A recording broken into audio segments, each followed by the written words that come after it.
Hello student, I hope you are doing great for your upcoming exam. Today we discuss about the half yearly syllabus of class 6. We doing a full revision of that particular syllabus, and without wasting a time we will going to start the revision of this chapter. So firstly the chapter number 1, locating place on the earth. यहाँ पे एक चीज़ मैं पहले clear कर दूं कि जो भी हम यहाँ पढ़ने वाले हैं उसका 95% आपको पेपर में इन्हीं टॉपिक से देखने को मिलेगा। बाकी का 5%, तो बाकी के 5% के लिए आपको फिर सारी थ्योरी और क्वेश्चन आंसर पढ़ने होंगे। और इतना 100% श्योरिटी कोई नहीं दे सकता, पर 95% श्योरिटी है कि जो भी हम यहाँ इम्पोर्टेंट टॉपिक डिस्कस करने वाले हैं उसमें से आप 95% अपना एग्ज़ाम बना लेंगे। तो ये वीडियो सिर्फ रिवीजन पर्पज की है और इसमें जितनी भी इम्पोर्टेंट रिवीजन्स हैं वो हम यहाँ पे डिस्कस करने वाले हैं। इसको पेपर फॉर्मेट में नहीं बनाया गया है, रिवीजन फॉर्मेट में।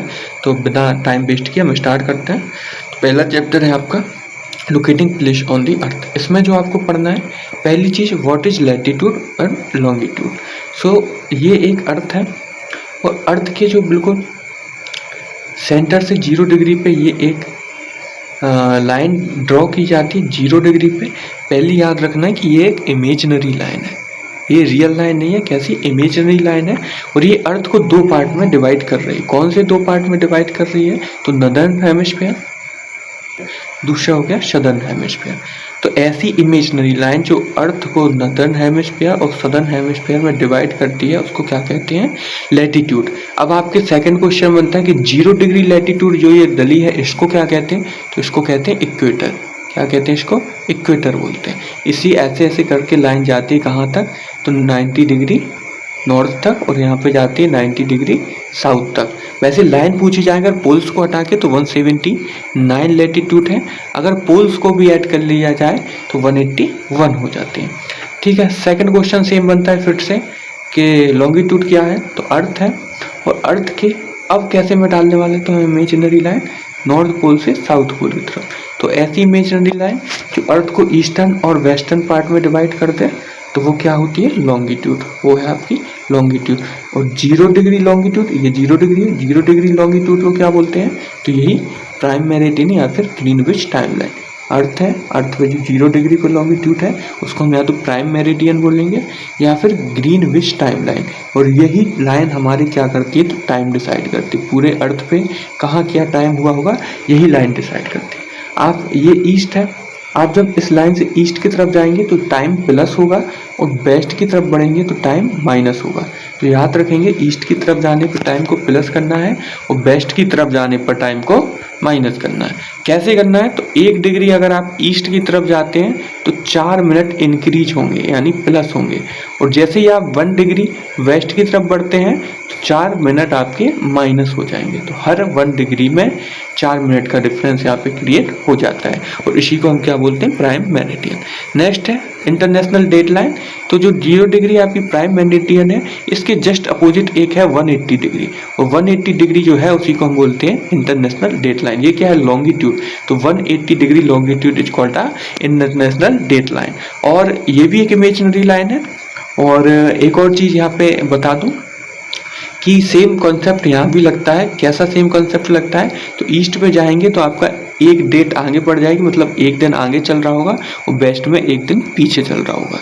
ठीक है। ये हो गया आपका फर्स्ट चैप्टर। आपको फर्स्ट चैप्टर से सिर्फ इतना पढ़ना है। इसके अलावा अगर मैप की बात करें तो आपको इक्वेटर भी याद रखनी है और सेकंड चीज़ जो है वो प्राइम मेरिडियन भी याद रखनी है। और एक और चीज़ पिछली बार आई थी, बहुत लोगों को कन्फ्यूजन था उसके बारे में, इंडियन स्टैंडर्ड टाइमलाइन के बारे में। तो यहाँ पे एक रफली मैप बनाते हैं, मोबाइल पे ज़्यादा अच्छा नहीं बन पाएगा।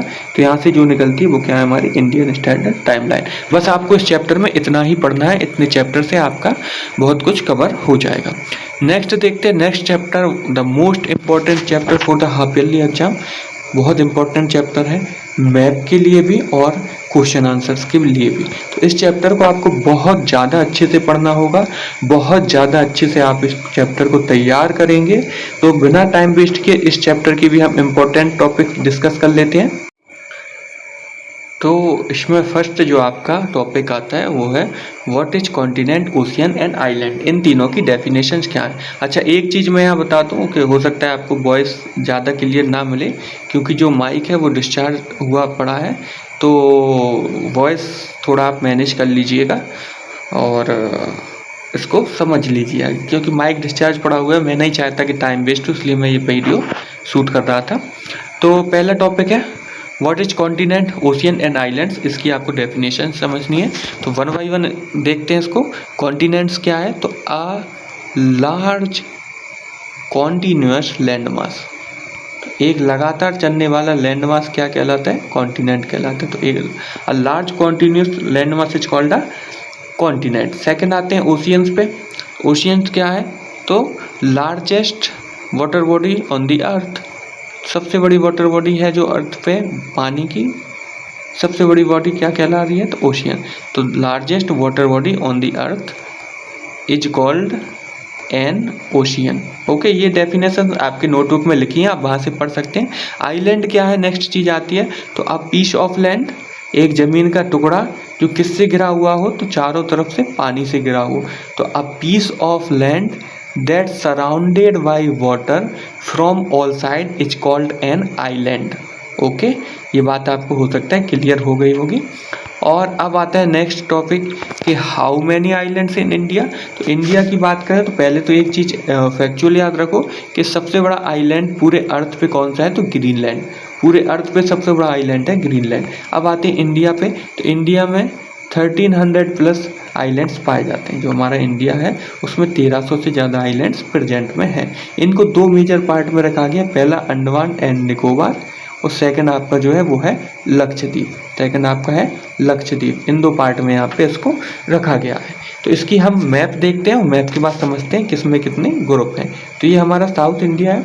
साउथ इंडिया में जब आप देखेंगे कि ये जो है यहाँ पे क्या है आपका लक्षद्वीप, ये क्या है लक्षद्वीप। एल मतलब लक्षद्वीप। यहाँ पे शॉर्ट लिख सकता हूँ क्योंकि ये मोबाइल से शूट कर रहा हूँ तो ज़्यादा स्पेस हमारे पास नहीं है।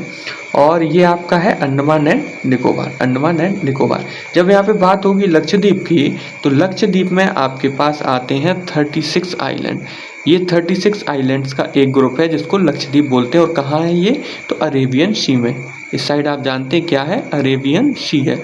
और जब यहाँ पे अंडमान निकोबार को आप देखेंगे तो 500 प्लस आइलैंड्स से मिलकर बना है, मतलब इसके अंदर 500 से ज़्यादा आइलैंड्स हैं। और ये कहाँ पे है, तो बे ऑफ बंगाल में। इसकी लोकेशन कहाँ है, बे ऑफ बंगाल में। ओके, सो ये आइलैंड की बात हो गई। अब चलते हैं how many continent on the earth. तो आप सभी ने पढ़ रखा है कि 7 कॉन्टिनेंट हैं, लेकिन इससे भी इम्पोर्टेंट ये है कि आप इनकी लोकेशंस जानते हैं या नहीं। मैं फिर से रिपीट करता हूँ, इनकी लोकेशंस बहुत इंपॉर्टेंट है, आपको मैप में बनाने को आ सकती है, इसलिए आप इनकी लोकेशंस जरूर जानें कि कौन सा कॉन्टिनेंट कहाँ है। मैं एक बार फिर आपको ये रफली बना के समझा देता हूँ, जिससे आपको ये याद रहे कि कौन सा कॉन्टिनेंट कहाँ पे मिलता है। तो स्टार्ट करते हैं हम लोग यहाँ पे बनाना। सबसे पहले यहाँ बनाते हैं नॉर्थ अमेरिका, इसी के जस्ट नीचे आपको साउथ अमेरिका मिलेगा। यहाँ पे जो आपको है वो अफ्रीका मिलेगा। इसके जस्ट ऊपर जो आपको मिलेगा वो क्या मिलेगा, यूरेशिया, यहाँ ऑस्ट्रेलिया और ये अंटार्कटिका। तो ये क्या हो गया, नॉर्थ अमेरिका, ये साउथ अमेरिका, ये यूरेशिया, ये अफ्रीका, ये अंटार्कटिका और ये ऑस्ट्रेलिया। यहाँ पे भी अगर आप डिवीज़न करने जाएंगे तो यहाँ से डिवीज़न कर देंगे, ये यूरोप हो जाएगा और ये वाला पार्ट हो जाएगा एशिया। तो हमारे मेनली कितने आइलैंड हुए, तो मेनली आपको याद रखना है 7 आइलैंड है। कौन कौन से, first north America, second south America, third Africa, fourth Europe, fifth Asia, sixth Australia और 7th अंटार्कटिका। ये हो गए 7। पर यहाँ पे इनकी लोकेशन जरूर देख लें, याद रखना ये आपको मैप में आ सकती है, 90% चांस है, क्योंकि एक इम्पॉर्टेंट टॉपिक है। इसके अलावा यहाँ पे एक और वेरिएशन देखने को मिलता है, कभी कभी ये 4 भी होते हैं, कभी कभी 5 भी कंसीडर किए जाते हैं, कभी कभी 6 और कभी कभी 7। तो 7 वाला तो आप समझ चुके हो, अब आपको समझना है 4 वाला। तो 4th वाले में क्या क्या हम यहाँ पे कंसीडर करते हैं। तो देखिए, पहले तो ऑस्ट्रेलिया यहाँ पे आएगा, अंटार्कटिका आएगा, इसके बाद हमने अमेरिका को एक माना है, नॉर्थ अमेरिका और साउथ अमेरिका को एक माना है। इसके बाद आता है यूरेशिया। यूरेशिया में आप जानते हैं कि यूरोप प्लस एशिया है, पर यहाँ पे अफ्रीका को भी इसी यूरेशिया का पार्ट माना गया है। तो 4 हो जाते हैं, Australia, second Antarctica, third America और फोर्थ यूरेशिया। जब बात आती है 5 की, तो 5 में अब हम क्या करेंगे, तो अफ्रीका को अलग कर देंगे। तो पहला ऑस्ट्रेलिया, दूसरा अंटार्कटिका, तीसरा अमेरिका, चौथा यूरेशिया और पांचवा जो आपका लास्ट बचता है उसको अब हम अलग कर देते हैं, वो हो गया अफ्रीका। ओके, अब आती है 6 की बात। तो 6 में क्या करेंगे, तो 6 में अब अमेरिका को भी हम अलग कर देंगे, नॉर्थ अमेरिका और साउथ अमेरिका में। तो पहला ऑस्ट्रेलिया, दूसरा आपका अंटार्कटिका, तीसरा आपका नॉर्थ अमेरिका, चौथा आपका साउथ अमेरिका, पांचवा आपका यूरेशिया और छठा आपका आ जाता है अफ्रीका। और जब बात 7 की आएगी तो ये यूरेशिया भी यूरोप प्लस एशिया में डिवाइड हो जाएगा और इसको हम सेपरेट कंसिडर करेंगे। तो ये बात हो गई कॉन्टिनेंट की। आपको कॉन्टिनेंट की डेफिनेशन पढ़नी है, 7 कॉन्टिनेंट के नाम पढ़ने हैं। 4 कॉन्टिनेंट होंगे तो क्या ग्रुप बनेगा, 5 कॉन्टिनेंट का क्या ग्रुप है, 6 कॉन्टिनेंट का क्या ग्रुप है, और इससे भी ज़्यादा इम्पोर्टेंट कि सबकी लोकेशन क्या है। इसके अलावा आपको क्या देखना है, तो पैसिफिक जो इंडियन ओशियन है, इंडिया वाले पार्ट के नीचे यहाँ पे आपको पैसिफिक मिलेगा, तो इनकी भी लोकेशन आप एक बार देख लें कि कौन सा ओशियन कहाँ है। अब बात आती है ओशियन की, तो आप जानते हैं कि मेजरली 5 ओशियन देखने को मिलते हैं। कौन कौन से 5 मिलते हैं उनके नाम यहाँ पे हम डिस्कस करेंगे। तो पहला आपका हो जाता है पैसिफिक ओशियन। सेकेंड जो नाम देखने को मिलता है वो है अटलांटिक। थर्ड नाम आपको मिलता है इंडियन।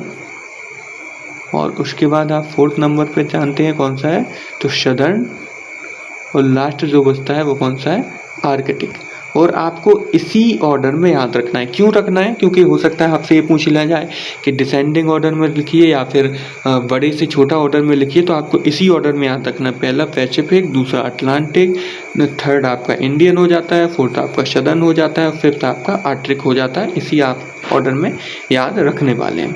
तो ये हो गई आपकी 3 चीज़ें। कौन कौन सी 3 चीज़ें हमने पढ़ ली, तो आइलैंड क्या है ये समझ लिया, डेफिनेशन क्या है, इंडिया में कितने हैं, कौन कौन से ग्रुप में क्या क्या है हमने। उसके बाद कॉन्टिनेंट्स देखे, इसकी डेफिनेशन देख ली, कितने कॉन्टिनेंट हैं, क्या वेरिएशन उसमें है। उसके अलावा इसकी लोकेशंस भी देख ली और ओशियन को भी हम कवर कर चुके। अच्छा, एक बात और यहाँ मैं आपको बता दूँ कि अगर आपको इस वीडियो के बाद भी कोई डाउट रह जाता है या किसी टॉपिक में पढ़ते समय आपको कुछ मिसकंसेप्शन होता है, तो आप मुझे, जो मेरा नंबर है, व्हाट्सएप नंबर सभी के पास है, फिर भी किसी के पास ना हो, तो 8318625443 ये मेरा व्हाट्सएप नंबर है।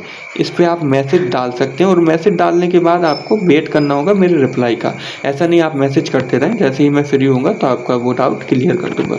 इसके अलावा कुछ लोग अगर व्हाट्सएप पे ना हो या दूसरे सोशल मीडिया अकाउंट पे हो, तो आप मुझे इंस्टाग्राम ID जो मेरी है shivam.msdian07, इस पर एक मैसेज छोड़ सकते हैं। मैं जैसे यहाँ पे देखूंगा, आपका मैसेज देख पाऊंगा, तो मैं आपको रिप्लाई कर दूंगा। ठीक है, आगे बढ़ते हैं। नेक्स्ट जो आपका टॉपिक आता है, how much water and lands on the northern hemisphere and the southern hemisphere. ये एक बहुत इंपॉर्टेंट क्वेश्चन है, इसको मैंने क्वेश्चन की फॉर्म में भी लिखा था। क्योंकि यहाँ पे 2 चीज़ें हैं, एक तो आपको नॉर्थ पोल से देखने पर अर्थ को ऐसे, और एक ही साउथ पोल से। इसको हम देख रहे हैं नॉर्थ से, इसको देख रहे हैं साउथ से। जब आप नॉर्थ से देखते हैं तो आपको यहाँ पे क्या क्या मिलता है, तो यूरेशिया पूरा मिल जाता है, नॉर्थ अमेरिका पूरा मिल जाता है और आधा आपको अफ्रीका भी मिल जाता है। जब आप साउथ वाले पार्ट में जाते हैं तो आपको छोटा सा ऑस्ट्रेलिया, साउथ अमेरिका, आधा अफ्रीका और छोटा सा अंटार्कटिका मिलता है। तो लैंड किस में ज़्यादा है, तो नॉर्दर्न हेमिस्फीयर में लैंड ज़्यादा है, और वाटर किस में ज़्यादा है, तो सदर्न हेमिस्फीयर में। ये मैंने ड्राइंग भी बनवाई है और इसके अलावा आपको एक क्वेश्चन आंसर फॉर्मेट में लिखवाया था। आपको चैप्टर के लास्ट में देखेंगे एक क्वेश्चन लिखवाया गया, उसको याद कर लेंगे। आपकी रिस्पॉन्सिबिलिटी है उस क्वेश्चन को लर्न करना, तो उस क्वेश्चन को आप अच्छे से लर्न कर लेना। तो नॉर्दर्न हेमिस्फीयर में बात करें तो यहाँ पे आपको 80-20 देखने को मिलता है, और सदर्न हेमिस्फीयर में जब आप नॉर्दर्न हेमिस्फीयर में जाएंगे तो आपको 60-40 देखने को मिलता है। और जब आप सदर्न में जाते हैं तो यही चीज़ 20-80 हो जाती है ना, वाटर और लैंड के यहाँ रेशियो की बात हो रही है। इसको आप बहुत अच्छे से लर्न करना अपना जो आप मैंने आंसर लिखवाया था उसमें से। ओके, नेक्स्ट उस पर बढ़ते हैं। The location of the continent and ocean, ये मैंने आपको दिखाई दी, एक बार फिर से मैं दिखा देता हूँ रफली। जो यहाँ आता है वो है north America, south America, Africa, Europe plus Asia, Australia और यहाँ पे अंटार्कटिका, यहाँ इंडियन ओशियन, यहाँ पैसिफिक ओशियन, ये आपको देख लेनी है एक बार और अच्छे से। अब आता है नेक्स्ट टॉपिक, ये भी थोड़ा इम्पोर्टेंट है, इसको भी समझ लिए, फोना एंड फ्लोरा। तो सबसे पहले देखते हैं कि फोना क्या है, फिर देखेंगे फ्लोरा क्या है। तो फोना देखो, एक पर्टिकुलर रीजन पे पाए जाने वाले सभी एनिमल्स के क्या कहलाएंगे, कलेक्टिवली फोना। और एक पर्टिकुलर रीजन पे पाए जाने वाले सारे फ्लावर से रिलेटेड मैंने याद करवाया था, तो सारे आपके जितने भी प्लांट्स हैं वो क्या कहलाते हैं, फोना। यहाँ पे देखो समझ लो, मैं लिख के आपको बता देता हूँ, पहले आते हैं फोना पे। तो एक पर्टिकुलर रीजन पर पाए जाने वाले all types of animal, all types of animal on the particular place is called फोना। तो किसी भी एक रीजन की बात करें, जैसे मैंने आपसे बोल दिया ये कुछ रीजन है, इस पर पाए जाने में कोई भी एनिमल हो, उन सारे एनिमल की स्पीसीज को जो कलेक्टिवली बोलते हैं वो बोलते हैं फोना। और सेम चीज़ कि एक पर्टिकुलर रीजन पर पाए जाने वाले ऑल प्लांट्स स्पीसीज थी ना, प्लांट की सारी स्पीसीज हैं जो एक पर्टिकुलर रीजन पर पाई जाती हैं, उसको क्या बोलते हैं, तो फ्लोरा। ओके, ये बात क्लियर होगी आपको। इसकी डेफिनेशन आप अच्छे से प्रॉपरली याद कर लेंगे। और ये हमारे 2 चैप्टर बड़े जल्दी कंप्लीट हो गए। हम यहाँ पे ब्रीफ डिस्कशन नहीं कर रहे हैं, बहुत कम डिस्कशन यहाँ पे करना चाहते हैं, क्योंकि इसका पर्पज़ सिर्फ ये है कि आपको क्विक रिवीजन करा सकें और आपको मोस्ट इंपॉर्टेंट चीज़ें भी बता सकें। यहाँ पे पूरा डीपली हम यहाँ पे डिस्कशन नहीं कर सकते हैं, क्योंकि भी मैं चाहता हूँ कि 20 से 25 मिनट में आपको पूरा रिवीजन यहाँ पे क्विक तरीके से हो जाए। बाकी जो चीज़ आपको याद नहीं है तो वो आप अपने नोट से और प्रॉपरली याद कर लेंगे। आगे बढ़ते हैं, chapter number 4, timeline and sources of history. इसमें क्या याद रखना है, देखो पहले तो रखना है सोर्सेस ऑफ हिस्ट्री क्या क्या है। तो पहला है आपका ओरल सोर्सेस। ओरल सोर्सेस में क्या है, इसके पास से हमारे कोई रिटन एविडेंस नहीं है। ये जो सोर्स हैं या ये जो ट्रांजैक्शंस हैं ओरली की जाते हैं, एक पीढ़ी से दूसरी पीढ़ी के लोगों को बताए जाते हैं। जैसे फॉर एग्जांपल दादाजी ने पापा को कुछ बताया, और पिताजी ने फिर अपने बच्चों को कुछ पास कर दिया ओरली, तो इसके पास हमारे पास रिटन एविडेंस नहीं है। दूसरा आपका आता है लिटरेसी। लिटरेसी में ये है कि हमारे पास इसके क्या है, रिटन एविडेंस है। रिटन में ये रूल्स या सोर्स लिखे हुए हैं। इसके अलावा आर्टिस्ट हैं, जो पोइट्री वगैरह से रिलेटेड चीज़ें मिली हैं हमें, वो किस में आती हैं, आर्टिस्ट में आती हैं। इसके अलावा मैंने इसमें कुछ डेफिनेशन भी लिखवाई थी, आर्कियोलॉजिस्ट, जियोलॉजिस्ट, और 2 और डेफिनेशन यहाँ पे थी, वो भी आप एक बार उसको पढ़ लेंगे, वो भी थोड़ा सा इंपॉर्टेंट आपके लिए बन जाता है, उसको भी आप देख लेंगे बस। इसके अलावा आपको इस चैप्टर में कुछ नहीं देखना है, सोर्सेस ऑफ हिस्ट्री और वो 4 डेफिनेशन, और आपको चैप्टर नंबर 4 क्लोज। तो हमने 3 चैप्टर यहाँ पे कंप्लीट कर लिए। नेक्स्ट चैप्टर है chapter number 5, India that is Bharat. ये भी बहुत छोटा चैप्टर है, सिर्फ 2 चीज़ें इसमें पढ़नी है, the naming of India by Indians और the name of India by foreigners. तो पहले इंडियंस में पढ़ते हैं। इंडियंस में सबसे पहला जो नाम आता है वो आता है ऋग्वेदा का। और ऋग्वेदा के बारे में एक फैक्ट याद रखना है कि ये इंडिया का ओल्डेस्ट टेक्स्ट है। इंडिया की सबसे पुराना कोई टेक्स्ट है तो वो है ऋग्वेदा, ये आप याद रखेंगे। और ऋग्वेद में जो नाम मिलता है वो मिलता है सप्त सिंधुवा। सप्त सिंधुवा, सप्त सिंधुवा का सीधा सा मीनिंग क्या है, तो 7 रिवर्स के आसपास पाई जाने वाली लैंड। कौन सी 7 रिवर हैं, तो सिंधु, और सिंधु के जो आसपास 7 रिवर्स बहती थी, क्योंकि पाकिस्तान वगैरह पहले हमारी पार्ट था, तो उसके जो आसपास रिवर्स थी उसको ही क्या बोला गया, सप्त सिंधुवा बोला गया। सेकंड जो सोर्स हमारे पास है वो है महाभारत। क्या है तो भाई, महाभारत। और महाभारत में कौन से 2 नाम मिलते हैं, तो आपको पता होगा पहला नाम कौन सा है हमारा, पहला नाम यहाँ पे मिलता है Bharatvarsh. The meaning of Bharatvarsh क्या है, तो भारतवर्ष का सिंपल सा मीनिंग है द कंट्री ऑफ द भारतास, भारतीयों का देश भारतवर्ष। सेकंड यहाँ पे नाम मिलता है जम्बू द्वीप। जम्बू द्वीप का मतलब एक ऐसा आइलैंड जिस पे हमें एक फ्रूट होता है जामुन, जामुन के ट्री मिलते हैं, उसको क्या बोला कि जम्बूद्वीप। तो महाभारत से दो नाम मिलते हैं, भारतवर्ष और जम्बूद्वीप। तीसरा जो आपका सोर्स है ये आपको याद रखना है, विष्णु पुराण। ये बहुत इम्पोर्टेंट है, क्यों है वो मैं भी बताता हूँ।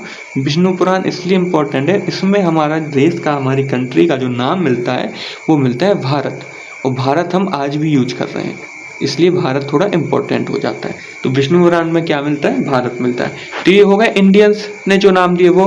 अब आते हैं फॉरेनर्स पर। फॉरेनर्स की एक टेबल मैंने बनवा रखी है, वही टेबल आपको याद करनी है। सबसे पहले पर्शियन ने क्या नाम दिया, तो पर्शियन ने क्या नाम दिया, हिंद, हिंदू, हिंदुस्तान, ये सारे नाम किसने दिए हैं, तो पर्शियन ने दिए हैं। इसके अलावा आपको एक और नाम याद रखना है, ग्रीक ने क्या दिया, तो ग्रीक ने आपको इंडाइक वगैरह दिया है, इंडाइक बोला था जैसे कि। और एक और आपको नाम ले याद रखना है, लैटिन। लैटिन का क्यों रखना है, क्योंकि इनने हमारी कंट्री को इंडिया बोला था, इंडस से रिलेटेड था इंडिया, और इंडिया प्रेजेंट में यूज हो रहा है, इसलिए थोड़ा सा इसको आप याद रखेंगे। इसके अलावा चाइनीज ने भी नाम दिया था, चाइनीज ने नाम दिया था इंदू। तो ये सब नाम आप याद कर लेंगे, ये इम्पोर्टेंट है थोड़ा। और आगे आते हैं मीनिंग क्या होते हैं, तो सप्त सिंधु से स्टार्ट करते हैं। सप्त सिंधु मतलब सिंधु रिवर्स के आसपास जो 7 रिवर्स बहती हैं उनकी लैंड ही क्या है, सप्त सिंधु है। तो land of the 7 reverse is called the सप्त सिंधु। सेकंड आता है आपका कौन सा, तो भारतवर्ष। सेकंड आता है आपका भारतवर्ष। तो country of the Bharatas, country of Bharatas मतलब भारतीयों का देश क्या कहलाता है, भारतवर्ष कहलाता है। ओके, भारताश हो गया। थर्ड है जामुनद्वीप, तो एक ऐसा आइलैंड जहाँ क्या मिलते हैं, जामुन की ट्री मिलते हैं, तो उसको क्या बोलते हैं हम लोग, जम्बू द्वीप। ये आपकी डेफिनेशन होगी, आपको इस चैप्टर में बस इतना ही याद करना है। अगले चैप्टर पे आते हैं, ये सेकंड मोस्ट इम्पोर्टेंट चैप्टर है, फैमिली एंड कम्युनिटी। इसको बहुत ईजी है लेकिन इम्पोर्टेंट है, इसको समझते हैं। सबसे पहला क्वेश्चन तो यही बनता है कि फैमिली क्या है, तो फैमिली एक एंशिएंट और फंडामेंटल यूनिट है हमारे सोसाइटी की, fundamental unit of the society. तो ये क्या है, फैमिली है। और फैमिली के एलिमेंट्स भी आप याद रखेंगे। पहली बात तो आइडेंटिटी जो हमें मिलती है वो किससे मिलती है, हमारी फैमिली से। आज हम तो जाने जाते हैं तो अपने माँ बाप के नाम से, हमारे माँ बाप अपने ग्रैंड पेरेंट्स मतलब दादा दादी के नाम से जाने जाते हैं, तो ये हमारी आइडेंटिटी बताती है। इसके अलावा यहाँ इमोशंस होते हैं, इमोशंस होते हैं। ओके, इसके अलावा क्या होता है, तो फोर्थ एलिमेंट आप याद रखेंगे यहाँ पे, फोर्थ होता है लव, केयर। ओके, इसके अलावा फिफ्थ आप याद रखेंगे रोल होते हैं, एंड रिस्पॉन्सिबिलिटी भी होती है। और क्या होती है, रिस्पॉन्सिबिलिटी भी होती है। तो फैमिली क्या है, एंशिएंट फंडामेंटल राइट्स है। हर आदमी एक फैमिली का पार्ट होता है, हर व्यक्ति, हर इंसान, हर बच्चा किसका पार्ट है, फैमिली का। तो एलिमेंट्स ऑफ फैमिली और फैमिली क्या है ये आप याद रखेंगे। सेकंड नंबर पे आता है टाइप्स ऑफ फैमिली। तो फैमिली 2 टाइप की है। पहले पे आती है जॉइंट फैमिली। जॉइंट फैमिली क्या है, तो ऐसी फैमिली जिसमें ग्रैंड पेरेंट्स हों, ठीक है, एक पेरेंट्स हों, आपके अंकल आंटी हों, आंटी अंकल हों, उनके चिल्ड्रन हों मतलब आपके कजिन्स हों, और आप लोग खुद हों, पेरेंट्स के बच्चे हों, और आपके भाई बहन हों, सिबलिंग हों। इतने लोग अगर किसी फैमिली में रह रहे हैं तो फैमिली कैसी हो जाएगी, जॉइंट फैमिली। मतलब सिंगल पेरेंट्स भी हों, उनके भी पेरेंट्स हों, और अंकल आंटी हों, आपके भाई बहन आप हों, और आपके कजिन्स हों, तो कैसी फैमिली बनाते हैं, जॉइंट फैमिली। सेकंड आपका आता है न्यूक्लियर। न्यूक्लियर, न्यूक्लियर में सिंपल है, एक पेरेंट्स होंगे, मदर फादर, पेरेंट्स मतलब मदर फादर दोनों आ जाते हैं, और उनके चिल्ड्रन हो, तो वो क्या बनाते हैं, न्यूक्लियर फैमिली। तो जहाँ पे सिर्फ एक पेरेंट्स हो और उनके बच्चे हो, तो ऐसी फैमिली क्या बन जाती है, न्यूक्लियर। और जहाँ पे ग्रैंड पेरेंट्स हो, पेरेंट्स हो, अंकल आंटी हो, सिबलिंग्स हो, वो मिलके क्या बनाते हैं, तो जॉइंट फैमिली बनाते हैं। अब फैमिली में सबके कुछ रोल एंड रिस्पॉन्सिबिलिटी होती हैं, तो आपकी फैमिली में क्या रिस्पॉन्सिबिलिटी है आपको याद करना है। फॉर एग्जाम्पल जैसे आपकी रिस्पॉन्सिबिलिटी है पानी भर के लाना, एग्जाम्पल के लिए बता रहा हूँ, पानी भर के लाना, या किसी की हो सकती है जैसे मान लो रिस्पॉन्सिबिलिटी है मार्केट से, शॉप से कुछ सामान लाना, शॉप से सामान लाना आपकी रिस्पॉन्सिबिलिटी हो सकती है, ठीक है। इसके अलावा स्टडी करना आपकी रिस्पॉन्सिबिलिटी हो सकती है। अपने ग्रैंड पेरेंट, मान लो ग्रैंड पेरेंट्स को दवा देना या उनकी केयर करना या मम्मी की हेल्प करना, ये सब आपकी क्या हो सकती हैं, रिस्पॉन्सिबिलिटी हो सकती हैं। तो आपको अपनी कोई भी 2 से 3 रिस्पॉन्सिबिलिटी याद करनी है जो आपके घर में हो, ये इम्पोर्टेंट है। और जहाँ मैंने इंपॉर्टेंट बोल दिया, हालांकि पूरी वीडियो इंपॉर्टेंट है, फिर भी जहाँ मैंने इंपॉर्टेंट बोल दिया मतलब उसे तो आप स्किप कर ही नहीं सकते, ठीक है। तो ये हो गई फैमिली की बात। अब आते हैं कम्युनिटी क्या है। तो a group of people that have similarity, a group of people, लोगों का एक ग्रुप है जिसमें क्या हो, कम से कम एक सिमिलरिटी तो हो ही हो। फॉर एग्जाम्पल क्या, जैसे एग्जाम्पल के लिए हम बोलूँ कि कौन कौन लोग हैं जो झांसी से हैं, कौन कौन है जो झांसी से हैं। तो कुछ लोग आ जाएंगे यहाँ पे जो कहाँ से होंगे, झांसी के होंगे, तो एक क्या बना देंगे, कम्युनिटी। इसके अलावा सेकंड आपसे पूछ लिया जाए ऐसे कौन कौन से लोग हैं जिनके फादर एडवोकेट हैं, तो वो एक ग्रुप बन जाएगा। या फिर ऐसे कौन से लोग हैं जो यूपी से बिलोंग करते हैं, एक ग्रुप बन जाएगा। तो किसी भी सिमिलरिटी पे हो सकता है। कितने लोग हैं जिनके पेरेंट टीचर हैं, तो एक ग्रुप बन जाएगा। कितने लोग हैं जो गेम्स पसंद करते हैं, एक ग्रुप बन जाएगा। कितने लोग हैं जो नेशनल खेलने गए हैं, एक ग्रुप बन जाएगा। तो हर एक ग्रुप जिसमें एक सिमिलरिटी हो क्या बना देगा, कम्युनिटी, ठीक है। तो ऐसा ग्रुप जिसमें कम से कम एक सिमिलरिटी होनी चाहिए। इसकी प्रॉपर डेफिनेशन आप पढ़ सकते हैं। अब as a student you are a part of many communities in the school, write them names. तो देखो आप स्कूल में क्या हो सकते हैं, तो आर्ट ग्रुप में हो सकते हैं आप, है ना, ये तो एक कम्युनिटी है ना। अब 8 ग्रुप में 6 का भी बच्चा है, 7th का भी है, 8th का भी है, 9th का भी, 11th का भी है ना, ये सारे बच्चे हैं। अब सारी क्लास तो नहीं है, मान लो 6 से 4 बच्चे हैं, 7 से 3 बच्चे हैं, 8 से 1 बच्चा है, तो ये सब मिलकर क्या बना देंगे, एक कम्युनिटी बना देंगे। तो एज अ स्टूडेंट आप आर्ट ग्रुप के कम्युनिटी में शामिल हो सकते हैं। इसके अलावा आप सेकेंड नंबर पर स्पोर्ट में हो सकता है कि आप स्पोर्ट की कम्युनिटी में शामिल हो, आप ड्रामा की कम्युनिटी में शामिल हो सकता है या नहीं, या फिर आप किसी अदर कम्युनिटी में शामिल हो, या आप सब्जेक्टिव कम्युनिटी में शामिल हो। तो एज ए स्टूडेंट आप आर्ट में भी हो सकते हैं, स्पोर्ट में भी हो सकते हैं, और ड्रामा कम्युनिटी का पार्ट हो सकते हैं। ये आपको याद रखना है तो रखना है। लास्ट चैप्टर आता है गवर्नेंस, और इसमें आपको सिर्फ एक चीज़ पढ़नी है। हालांकि ये चैप्टर बहुत बड़ा है, पर आपको सिर्फ एक चीज़ पढ़नी है जो मैंने लिखा रखी थी आपको, डेमोक्रेसी क्या है और इंडिया में कौन से टाइप की डेमोक्रेसी है। तो सबसे पहले डेमोक्रेसी को समझ ली। तो डेमोक्रेसी 2 ग्रीक वर्ड से मिलकर बना है। पहला है डेमोस, डेमोस का मतलब है प्यूपिल, डेमोस का मतलब है प्यूपिल, और क्रेटर्स, क्रेटर्स का मतलब है रूल, क्रेटर्स का मतलब क्या है, रूल, या फिर आप समझ सकते हैं पावर। तो इसकी डेफिनेशन क्या बन जाती है, तो जो आपकी डेमोक्रेसी है उसका मीनिंग बनता है रूल बाय द पीपल, या तो लोगों के द्वारा वहाँ पे रूल हो रहा हो, या फिर रूल ऑफ दी पीपल, या फिर लोगों का डायरेक्ट रूल हो रहा हो, है ना, दोनों वर्ड हैं, या तो रूल बाय दी पीपल या फिर रूल ऑफ दी पीपल। अब टाइप्स पे आते हैं, तो पहला आता है इनडायरेक्ट, पहला आपका आता है इनडायरेक्ट। इनडायरेक्ट में क्या होता है, यहाँ डायरेक्ट पीपल रूल नहीं करते, वो अपना एक रिप्रेजेंटेटिव चुनते हैं इलेक्शन के द्वारा। इलेक्शन होता है, अपने किसी एमएलए एमपी रिप्रेजेंटेटिव चुनते हैं, और वही फिर रिप्रेजेंटेटिव इन सब के बिहाफ पे पार्लियामेंट या फिर लेजिस्लेटिव असेंबली में रिप्रेजेंट करता है।